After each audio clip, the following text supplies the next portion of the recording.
রাজ্য মানবাধিকার কমিশনের চেয়ারম্যানের পদ থেকে সত্য তিনি সরে দাঁড়িয়েছেন। সোমবার বিকেলে সরাসরি রাজভবনে গিয়ে রাজ্যপালের হাতে পদত্যাগপত্র তুলে দিয়েছিলেন এবং কী প্রেক্ষিতে তার এই পদত্যাগ তাও তিনি সেই চিঠিতে ব্যাখ্যা করেছেন। তারপর কেটে গিয়েছে প্রায় 48 ঘন্টা। কী কারণে পদত্যাগ, তার এই 1 বছর 8 মাসের চেয়ারম্যানের পদে থেকে কি অনুভূতি এবং উপলব্ধি, সেই সমস্ত কিছু নিয়ে আজ আমরা জাস্টিস অশোক কুমার গঙ্গোপাধ্যায়ের মুখোমুখি। সুপ্রিম কোর্টের অবসরপ্রাপ্ত বিচারপতি এবং সদ্য রাজ্য মানবাধিকার কমিশনের চেয়ারম্যানের পদ থেকে পদত্যাগ করেছেন, সরে দাঁড়িয়েছেন। আজ আমরা তার কাছে জেনে নেব তার উপলব্ধি, তার অনুভূতির কথা। জাস্টিস গাঙ্গুলি, প্রথম প্রশ্ন, সেটা আপনি পদত্যাগপত্রে বলেছেন, সেই প্রেক্ষিত ব্যাখ্যা করেছেন, কিন্তু সেটা নির্যাস যদি একটু বলেন যে কি কারণে আপনার এই পদত্যাগ। দেখুন, রাজ্য মানবাধিকার কমিশনের দায়িত্ব আমি নিয়েছিলাম এপ্রিল মাসের 2012 তারিখে। এবং এই দায়িত্ব নেওয়ার আগে মাননীয় মুখ্যমন্ত্রী আমায় জানিয়েছিলেন, পশ্চিমবঙ্গের যিনি মুখ্যমন্ত্রী আছেন শ্রীমতী মমতা বন্দ্যোপাধ্যায় জানিয়েছিলেন যে তিনি আমার মনোনয়নটি সর্বসম্মতভাবে পাশ করিয়েছেন এবং আমাকে বলেছেন আপনি এই পদের দায়িত্ব নিন। আমি নিয়েছিলাম, কারণ আমার ধারণা ছিল যে মানবাধিকার রক্ষা করা একটা অত্যন্ত পবিত্র কর্তব্য, এবং আমি যতদিন বিচারপতি ছিলাম ততদিন আমার বিচারের মাধ্যমে, আমার জাজমেন্টের মাধ্যমেও আমি মানবাধিকার রক্ষার চেষ্টা চালিয়েছি বিভিন্নভাবে। সেগুলো যারা আমার জাজমেন্ট সম্বন্ধে একটু অবহিত তারা জানেন, সেগুলো সব রেকর্ডের ব্যাপার, আমার মুখে বললে কিছু আসে যায় না। মাননীয় মুখ্যমন্ত্রী আমাকে অশোকদা বলি সম্বোধন করেছিলেন। আমাকে আগে অশোকদা বলি ডাকতেন, এখন কি বলেন আমার জানা নেই।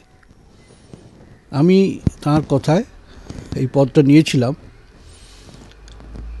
এবং পদটা নিয়ে আমি যখন আমার কাজ করেছি, কি করেছি না করেছি সেটাও সবই নথিভুক্ত আছে। আমি কিন্তু কারোর প্রতি কোনো ব্যক্তিগত আনুগত্য দেখাইনি, সেটা দেখানো আমার কথা ছিল না। আমি চেষ্টা করেছি কতগুলো মূল্যবোধের প্রতি দায়বদ্ধতা দেখাতে। সবথেকে প্রথম হচ্ছে, সাধারণ মানুষ যখন একটু বিপদে পড়ে, মানবাধিকার তো আমাদের নিয়েই আমরা জন্মাই, মানবাধিকার তো নতুন করে অর্জন করার কিছু নেই। সেগুলো যখন ক্ষুণ্ণ হয় তখন তাদের একটা দিশারা হয়ে যায় কোথায় যাবে। একটা আদালতে যেতে পারে, কিন্তু আদালতে যেতে গেলে অনেক সময় লাগে, পয়সা কড়ির ব্যাপার আছে, কিন্তু সবাই তো সাধারণ মানুষ পারে না। তারা অনেক সময় পুলিশের কাছে যায়, কিন্তু পুলিশের কাছে পুলিশ সবসময় তাদের কাজটা ঠিকমতো করে না। রাষ্ট্রযন্ত্র সবসময় ঠিকমতো করে না, কারণ অনেক সময় মানবাধিকার লঙ্ঘিত হয় রাষ্ট্রযন্ত্রের সহযোগিতায়। সেই জায়গাটার জন্যই মানবাধিকার কমিশনের দরকার, যে যেখানে গেলে চট করে একটা সুরাহা হতে পারে, যেখানে পয়সা কড়ির কোনো ব্যাপার নেই, একটা বিশ্বাসের জায়গা হয়। আমি মানবাধিকার কমিশনের চেয়ারম্যান হিসেবে মানবাধিকার কমিশনকে সেই বিশ্বাসের জায়গায় নিয়ে যেতে চেয়েছিলাম, যাতে সাধারণ মানুষ এখানে আসতে পারেন এবং এলে অন্তত একটা কিছুটা সুরাহা হয়, পুলিশ তাদের প্রতি একটু সুবিচার করে, একটু স্বাধীনভাবে বাঁচার সুযোগটা তারা পায়। এইটা কিন্তু আমার মনে হয়েছিল আমার কর্তব্য। আমি কর্তব্য পালনে আমি চেষ্টা করেছিলাম। আমি শুধু একা নই, আমার অন্য যে 2জন সহযোগী মেম্বার ছিলেন তারাও আমাকে সাহায্য করেছেন, আমার কমিশনের কর্মীরাও সাহায্য করেছেন। সমস্ত মিলিয়ে আমরা চেষ্টা করেছিলাম এবং মানুষের আস্থা অর্জন করতে পেরেছিলাম। কেন একটা কথা বলছি, আগে যেখানে ছিল 5000 কমপ্লেন, এখন সেটা উঠে দাঁড়িয়ে গেছে 12,000, 14,000, প্রায় ডবলের ওপর হয়ে গেছে। আগামী দিনে হয়তো আরও বাড়বে, জানি না। এইটা করতে গিয়ে আমি কিন্তু একটু মনে হলো আস্তে আস্তে যে সরকার এই জিনিসের পছন্দ করছেন না। আমার মনে আছে 13ই আগস্ট আমি ওই অম্বিকেশ মহাপাত্রর ব্যাপারে আমাদের কমিশনের রায় বেরোয়, মানে রায় বলবো না, রেকমেন্ডেশন বেরোয়। 14ই আগস্ট মাননীয় মুখ্যমন্ত্রী, পশ্চিমবঙ্গের মাননীয় মুখ্যমন্ত্রী শ্রীমতী মমতা বন্দ্যোপাধ্যায় বিধানসভায় দাঁড়িয়ে আমার নাম না করে আমার বিরুদ্ধে কিন্তু ক্ষোভ উগরে দেন। কিন্তু তখন বলেছিলেন একজন ভালো লোককে আনলাম, নিরপেক্ষ লোককে, কিন্তু তিনি যেভাবে লিখে যাচ্ছেন, যেভাবে কাজ করে যাচ্ছেন, তাতে মনে হয় তার আইন সম্বন্ধে কোনো জ্ঞানই নেই এবং এখতিয়ার কি সেটা জানেন না। আমি ব্যক্তিগতভাবে তার বক্তব্যের কোনো প্রতিবাদ করিনি, কোনোদিনই ব্যক্তিগতভাবে তার প্রতি আমি কোনো বিরুদ্ধাচরণ করিনি। যেখানেই যখন দেখা হয়েছে আমি তার প্রতি সম্মানই জানিয়েছি, যেটা তার প্রাপ্য। তিনি জনপ্রিয় নেত্রী। তারপরে এলো ওই জঙ্গলমহলের ওই দিকে উনি শিলাদিত্য চৌধুরীর ঘটনাটি, সেখানেও একটি গরিব চাষি, প্রান্তিক চাষি, তার কাছে সারের দামটা অত্যন্ত গুরুত্বপূর্ণ জিনিস, সে সেই নিয়ে একটা প্রশ্ন তুলল। তারপরে সে যা ব্যবহার পেল, যেভাবে তাকে পুলিশের হাতে হেনস্থা হতে হলো, সেটাকেও মানবাধিকার লঙ্ঘন বলে আমি ধরেছি। আমরা সেই জন্যে তার সুপারিশ করেছি। এগুলো তাঁরা ঠিক ভালোভাবে নেননি এবং বিভিন্নভাবে আমরা দেখেছি আরও অনেক সুপারিশ করেছি, যেমন সুদীপ্ত গুপ্তর ব্যাপারে, প্রেসিডেন্সি কলেজের ব্যাপারে, কামদুনির ব্যাপারে। একটা কথা এখন বলা হচ্ছে যে আমি থাকলে এখানে মহিলাদের অধিকার সুরক্ষিত হবে না, কারণ যেহেতু আমার বিরুদ্ধে একজন মহিলা ইন্টার্ন একটা অভিযোগ করেছেন। কিন্তু আপনাকে বলছি, কমিশনে এপ্রিল মাসের 12 সালের এপ্রিল মাসে আমরা এসেছিলাম। 12 সালের এপ্রিল মাসেই কিন্তু আমরা কমিশনের ফুল বেঞ্চ একটা রেকমেন্ডেশন করেছিলাম 354 ধারা ইন্ডিয়ান পেনাল কোডের, সেটা অ্যামেন্ড করার জন্যে, মানে স্টেট অ্যামেন্ডমেন্ট হয়। সরকার কিন্তু শোনেননি। তার অনেক পরে 2013 সালের সেটা অ্যামেন্ডেড হলো ভার্মা কমিশনের রেকমেন্ডেশনের দ্বারা। আমরা কিন্তু অনেক আগে করেছিলাম। তারপর মহিলাদের যখন মানে তাদের মানবাধিকার ক্ষুণ্ণ করে যখনই কোনো কাজ হয়েছে, আমরা সেটা কিন্তু সঙ্গে সঙ্গে স্টেপ নিয়েছি। যেমন ধরুন, আপনার মনে আছে পার্ক স্ট্রিটের সেই মহিলা যার উপর অত্যাচার হয়েছিল, তার বিরুদ্ধে যখন শাসক দলের জনপ্রতিনিধি ডক্টর কাকলি ঘোষ দস্তির একটা মন্তব্য করেন, আমরা সঙ্গে সঙ্গে নোটিশ দিই। কাকুলি দেবী আমাদের কমিশনে উপস্থিত হয়ে দুঃখ প্রকাশ করেন। কামদুনির ঘটনায় যখন আমার কাছে যশোধরা বাগচি, মালিনী ভট্টাচার্য আরও অনেকে এলেন, আমি সঙ্গে সঙ্গে সেটার একটা অভিযোগটা সঙ্গে সঙ্গে সেটা দেখি, সে নিয়ে অর্ডার দিই। মামলাটা যেহেতু কোর্টে চলে গেছে, আমরা কিছু করতে পারিনি, কিন্তু ওইখানে যাতে রাস্তাঘাট হয়, ওখানে যাতে আলো থাকে, ওখানে যাতে বাস রুট বাড়ে, যাতায়াতের সুবিধা হয়, ওখানে জায়গায় আরও বিদ্যালয় হয়, সেই ব্যাপারে আমরা হোম সেক্রেটারিকে, ট্রান্সপোর্ট সেক্রেটারিকে ডেকে পাঠিয়ে বিভিন্ন রকমের অর্ডার করেছি। মহিলাদের অধিকার আমি থাকার ফলে সুরক্ষিত থাকেনি, এই কথাটা মেনে নিতে কষ্ট হচ্ছে। আমি মানবাধিকার কমিশনে যাওয়ার আগে থেকেই, অনেক আগে থেকেই, যখন বিচারপতি ছিলাম তখনই মহিলাদের বিভিন্ন সংগঠনের সঙ্গে কাজ করেছি। যেরকম ধরুন সাক্ষী বলে একটা আছে দিল্লিতে, এখানে সোয়াম বলে একটা আছে, সে তাদের সঙ্গে, বম্বেতে আছে একটা মজলিস, তাদের সঙ্গে আমি কাজ করেছি। এখন এনারা সেটা স্বীকার করবেন কিনা জানি না। আমি বলছি ফ্ল্যাভিয়া অ্যাগনেস, নায়না কাপুর, অনুরাধা কাপুর, এরকম অনেকের সঙ্গে আমি কাজ করেছি। আমি চেষ্টা করেছি যাতে জেন্ডার সেন্সিটাইজেশনটা বাড়ে। আমার বিচারের মাধ্যমেও আমি সেইটা চেষ্টা করেছি, আমার যে কটা জাজমেন্টের মধ্যে আছে। এই প্রচারটা অত্যন্ত বিভ্রান্তিকর, অমূলক। তাহলে কেন পদত্যাগ করলেন?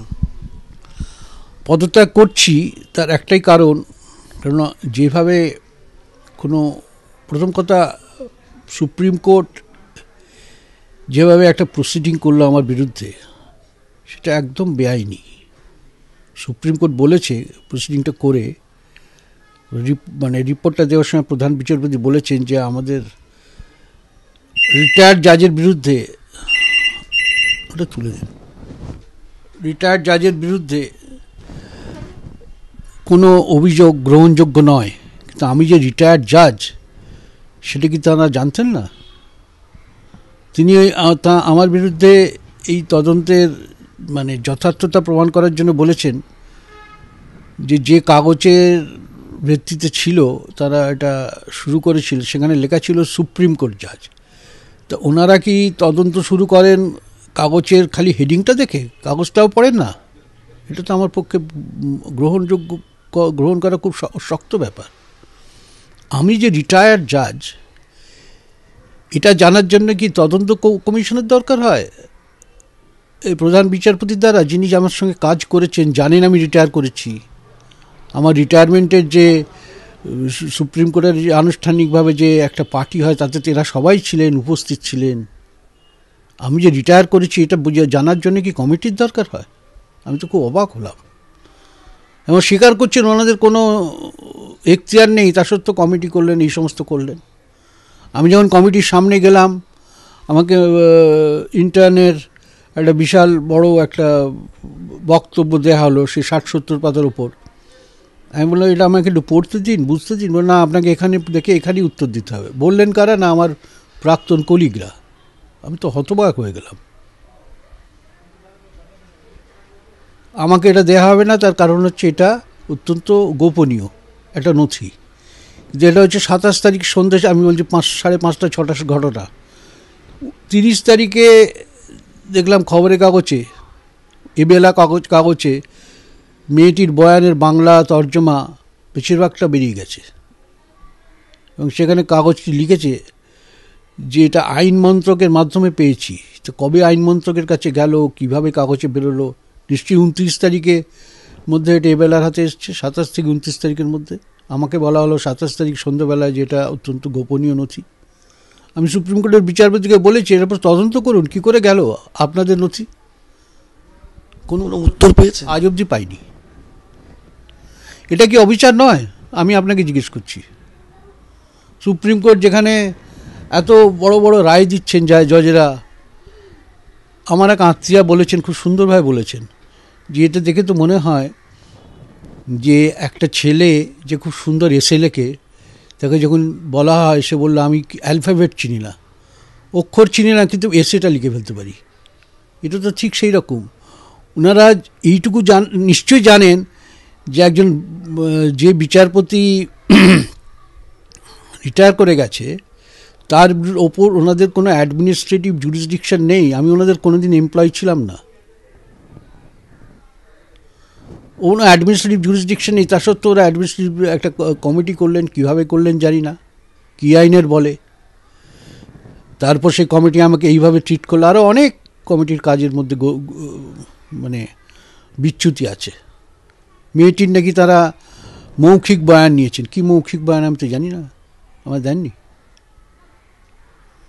এভাবে কোনো কমিটি কাজ করতে পারে সুপ্রিম কোর্টের দ্বারা নিযুক্ত? আমার ভাবনার অতীত।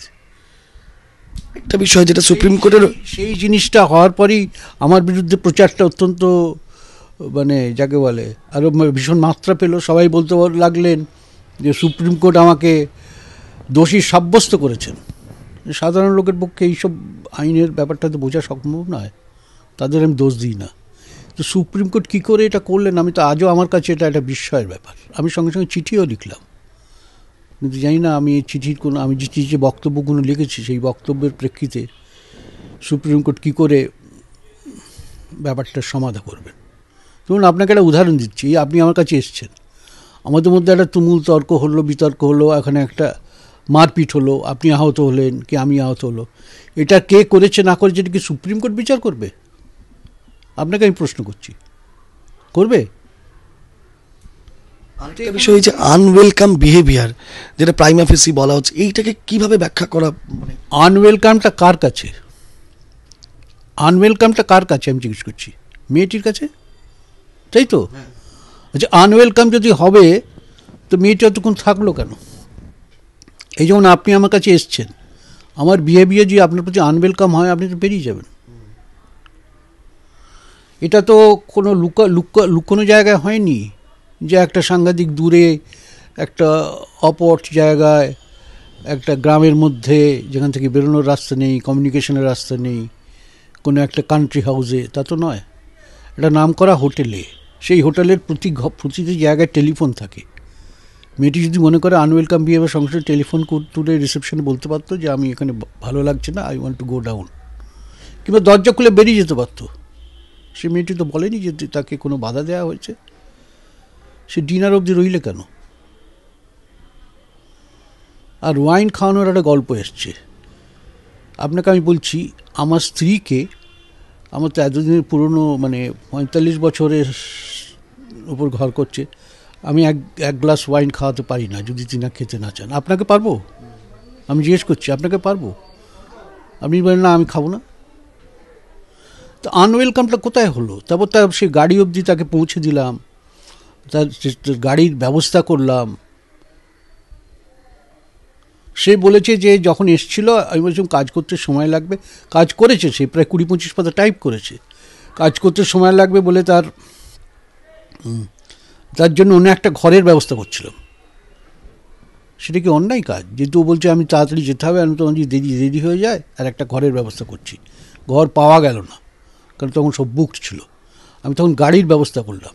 সে ডিনার খেয়ে গাড়ি করতে নেবে চলে গেল। আমি তাকে বললাম ঠিকমতো বাড়িতে পৌঁছো, আমি ফোন করলাম বলে পৌঁছেছি। এখানে আমি বুঝলাম না আনওয়েলকাম বিহেভিয়ার কী হলো, যেটা নিয়ে এত হইচই। সে কিছু জায়গায় কিছু অতিরঞ্জন আছে, তার কিছু ভাষা সে নিজের মতে বলেছে। এটা কোনো প্রমাণ হয়নি, খালি বলেছে। সেটাই তো আমার বিরুদ্ধে একটাই বিরাট অস্ত্র, যেটাই আমাদের সরকার, পশ্চিমবঙ্গ সরকার ভীষণভাবে ব্যবহার করলেন। তারপর পাকিস্তান সফর 2 দিনের জন্যে আমি গিয়েছিলাম। আচ্ছা, আমি নিশ্চয়ই ভ্যালিড পাসপোর্ট ভিসা নিয়ে গিয়েছিলাম। জজ সাহেবদের একটা পাসপোর্ট থাকে, সেটা বলে ডিপ্লোম্যাটিক পাসপোর্ট। আমার ডিপ্লোম্যাটিক পাসপোর্ট ছিল না, কারণ আমি জজ থেকে রিটায়ার করার পর আমি অর্ডিনারি পাসপোর্টে গিয়েছিলাম। আর বাইরে যাওয়ার বা একটা হিউম্যান রাইটস কমিশনের এটা তো কাজই যে বিভিন্ন জায়গায় যাওয়া, বিভিন্ন হিউম্যান রাইটস কমিশনে যাওয়া। দে আর অটোনমাস বডিজ, তাদের তো বিভিন্ন জায়গায় গিয়ে আলোচনায় অংশগ্রহণ করে, এটা তো তাদের কাজ। সাউথ এশিয়াতে আমরা এরকম একটা সংস্থা গড়ার চেষ্টা করছিলাম। তা পাকিস্তানে যখন যাই, একটা সেখানকার একজন প্রাক্তন বিচারপতির আমন্ত্রণে যাই, কিন্তু আমার টিকিট দিয়েছিলেন এখানকারই একটি এনজিও, ইন্ডিয়ার এক এনজিও। টিকিট পাকিস্তান থেকে কেউ দেয়নি। ওখানে গিয়ে আমি একজন লয়ারের মানে বন্ধু, একজন আইনজীবীর বাড়িতে ছিলাম।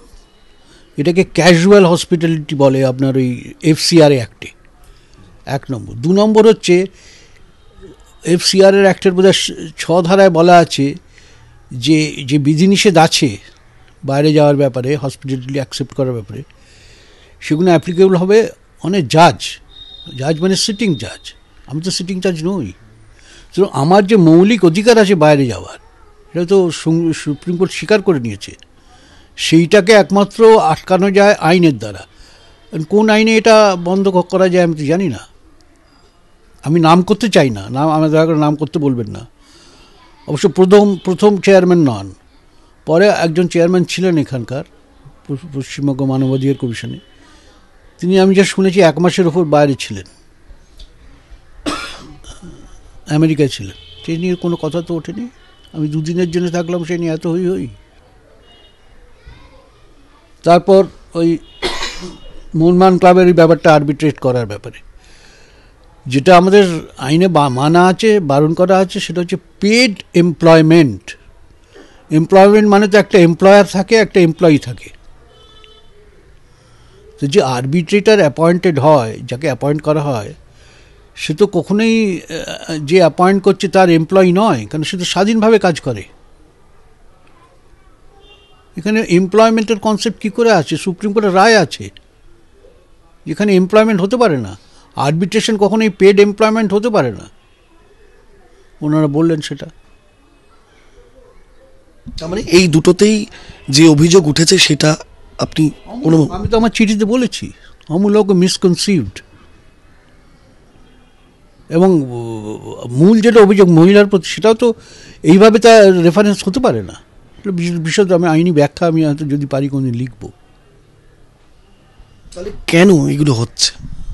আমি কি করে বলবো বলুন? আমি তো এগুলো বললাম, কেন যারা করছে তাদের জিজ্ঞেস করুন।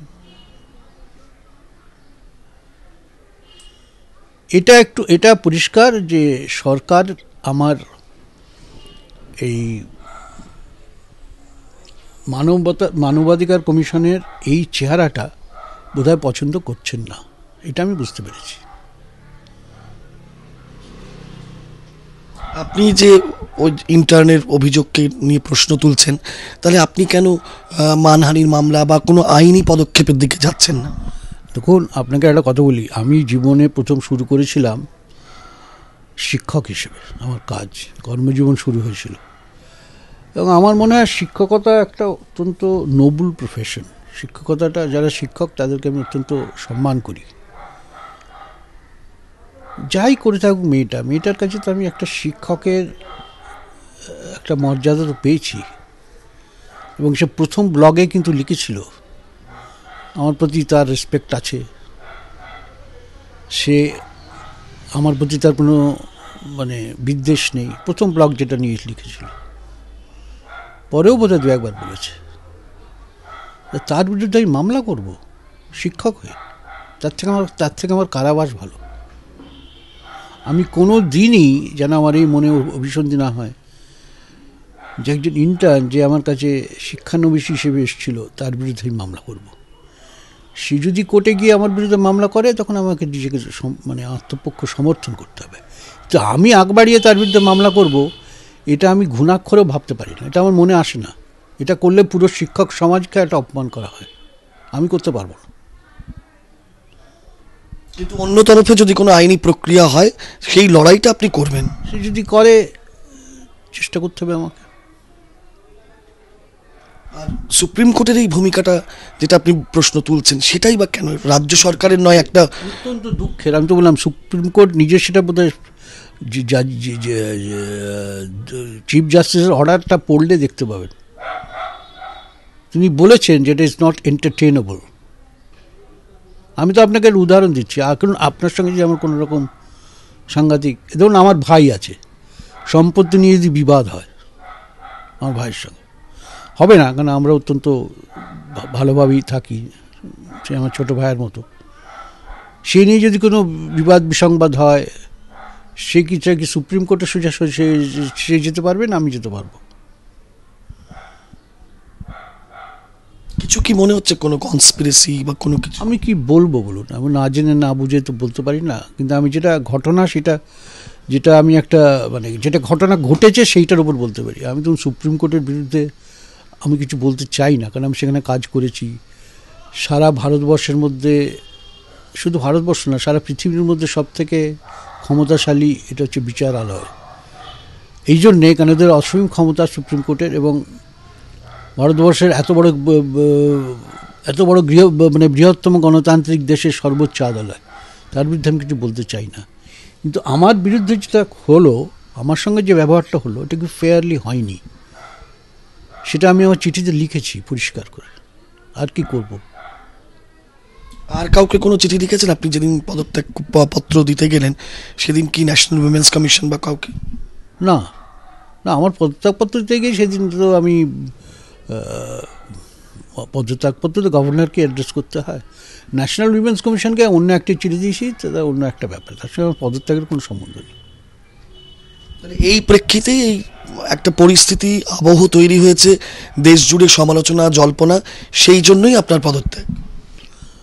এখানে আমি আর সম্মানের সঙ্গে কাজ করতে পারছিলাম না।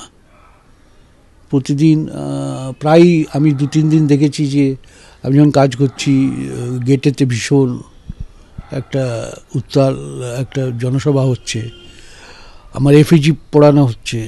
আরও 2-1 দিন শুনেছি যে আমি কাজ করতে করতে আমাকে পুলিশ বললেন যে আর একদল লোক নিয়ে, জনসভা নিয়ে লোক নিয়ে আসছে, আপনি স্যার একটু তাড়াতাড়ি চলে গেলে ভালো হয়। এইভাবে কাজ করা যায় না,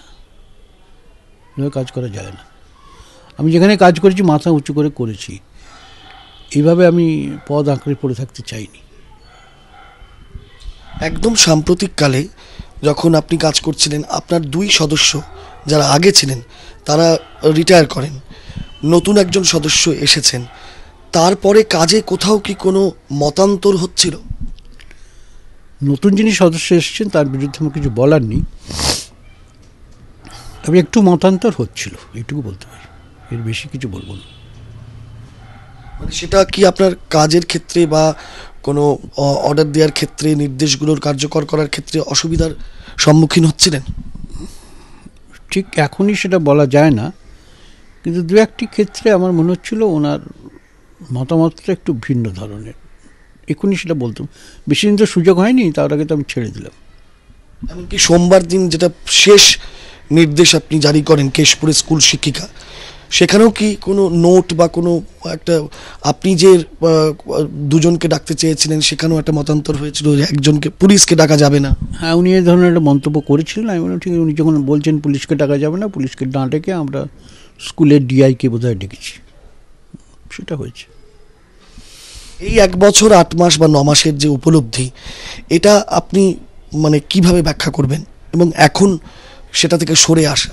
উপলব্ধি মানে আমি একটা সাধারণ লোকের আশা ভরসার জায়গা যদি করে থাকতে পারি এই 1 বছর 8 মাসের মধ্যে হিউম্যান রাইটস কমিশনকে, তাহলে বুঝবো এত বিরোধিতা, এত সমালোচনা সত্ত্বেও একটা কিছু কাজ করতে পেরেছি। যদি করে থাকি করতে পেরেছি কি জানি না, আগামী দিনই সেটার বিচার করবে, তাহলে আমার কিছুটা কাজ সার্থক বলে মনে করি। এখন এই পদ থেকে সরে আসার পর কিভাবে আগামী দিন কাটাবেন, কিছু পরিকল্পনা বা কি ভাবছেন? স্বামীজি যেরকম বলেছিলেন, I shall not cease to work, আমিও কিন্তু সাধারণ মানুষের অধিকার নিয়ে কাজ করতে কিন্তু পিছিয়ে আসবো না। আমি সুযোগ পেলে করব, প্রতিষ্ঠানগত হয়তো নয়, কিন্তু যতটা সম্ভব আমার পক্ষে করা সম্ভব আমি করব। সাধারণ মানুষের দ্বার মানে জন্য আমার দ্বার সবসময় খোলা। যে কোনো স্টুডেন্ট, যে কোনো ইন্টার্ন যদি মনে করে আমার কাছে আসতে পারে, I am open to all. Kalyan সম্বন্ধে জিজ্ঞেস করুন। আর বিভিন্ন সময় দেখা গেছে যে সরকার বা প্রশাসনের যারা শীর্ষ ব্যক্তিত্ব তারা আপনার সম্পর্কে মন্তব্য করেছেন, তাদের মধ্যে আইনজীবীরা রয়েছেন, যারা সরকারে রয়েছেন, প্রশাসনে রয়েছেন, সেই সম্পর্কে কিছু বলবেন? মন্তব্য বলতে আমি ইদানিংকালে কল্যাণ বন্দ্যোপাধ্যায় আমার সম্বন্ধে দু একটি তির্যক মন্তব্য করেছেন। তখন কল্যাণ যেটা বলছে, আমাকে অনেকদিন ধরে চেনে, ঠিকই প্রায় 3 দশক তো হবেই, কি বেশি হতে পারে, এবং কল্যাণ আমাকে দাদা বলে, অশোকদা বলে। আমি ওকে ছোটো ভাইয়ের মতোই দেখি। ওর মন্তব্যের মানে বিরুদ্ধে আমি কিছু বলবো না। আমি যেরকম ছোটো ভাইয়ের মতো চিরকাল দেখেছি, এখনও সেইভাবেই দেখি। ও যা বলেছে ওর দিক থেকে হয়তো বলেছে, তো ওর মন্তব্য নিয়ে আমি ওর প্রতি কোনো বিদ্বেষ নেই। আমি লিখেওছি আমার চিঠিতে, বিদ্বেষ থাকবেও না কোনো দিন। আমি সবসময় ওর শুভকামনাই করবো, ছোটো ভাইয়ের মতোই দেখব। আর এত কিছু যে জল্পনা সমালোচনা এত কিছু হয়েছে, আপনি সরে দাঁড়িয়েছেন, কোনো মেসেজ কি দিতে চান সাধারণ মানুষের জন্য, বা এই যে সব কিছু চলছে সেই? আমার একটাই মেসেজ, যে অন্যায় যখন হবে, যে কোনো অন্যায় অত্যাচার বা মানবাধিকার লঙ্ঘনের ঘটনা ঘটবে, তখন তার বিরুদ্ধে প্রতিবাদ করা দরকার। সবসময় সব প্রতিবাদের যে সঙ্গে সঙ্গে মানে ফল হয় তা নয়, কিন্তু প্রতিবাদটা হলে আস্তে আস্তে মানুষের মনে সাহস জাগে, মানুষের ভেতরে অন্যায়ের বিরুদ্ধে যে অন্যায় করছে সে একটু হটে যায়। এটা তো করতেই হবে, নাহলে মানুষ বেঁচে থাকবে কী করে। এবং আমি সেটা করে এসছি। আমি কিন্তু সরে এসছি কোনো কম্প্রোমাইজ করে নয় বা মাথা নিচু করে নয়। আমি সরে এসছি একটাই কারণে, কারণ আমি যে প্রক্রিয়া শুরু হয়েছিল আমাকে সরানোর জন্যে, রাজ্য সরকার, কেন্দ্রীয় সরকার, তারপর মহামান্য রাষ্ট্রপতির কাছে পাঠানো হয়েছিল, এই রাষ্ট্রযন্ত্রের যে সম্মিলিত প্রচেষ্টা, এর কাছে কিন্তু আমি নতি স্বীকার করিনি। আমি সরে এসেছি এই জন্য যে এইসবে চললে মানবাধিকার কমিশনে সম্মানের সঙ্গে কাজ করা শক্ত হয়। কারণ আমার যারা বিরুদ্ধ মতাবলম্বী লোকেরা আছেন তাদের হাত শক্ত হয়, তারা অনেক কথা বলেন যেগুলো না আমি ঠিক উত্তর দিতে পারি না, সেই জন্য আমি সরে এসেছি। আমি কিন্তু কোনো শক্তির কাছে মাথা নত করিনি, কোনো দিন করিনি, আজও করব না। আগামী দিনেও একই রকম? হ্যাঁ। অনেক ধন্যবাদ আপনাকে। আগামী দিনেও মানবাধিকার রক্ষার লড়াই তিনি চালিয়ে যাবেন এবং কোনো যদি শিক্ষানবিশ আইনজীবী তার কাছে আসেন তাহলে তিনি শিক্ষকের ভূমিকায় আবারও অবতীর্ণ হবেন। যাবতীয় জল্পনা সমালোচনা চলতে থাকলেও আগ বাড়িয়ে তিনি অভিযোগকারিণী ইন্টার্নের বিরুদ্ধে কোনো মানহানির মামলাও করতে উদ্যত হবেন না। ক্যামেরায় পার্থসারথী চক্রবর্তীর সঙ্গে রাজস্বী দত্তগুপ্ত, এবিপি আনন্দ।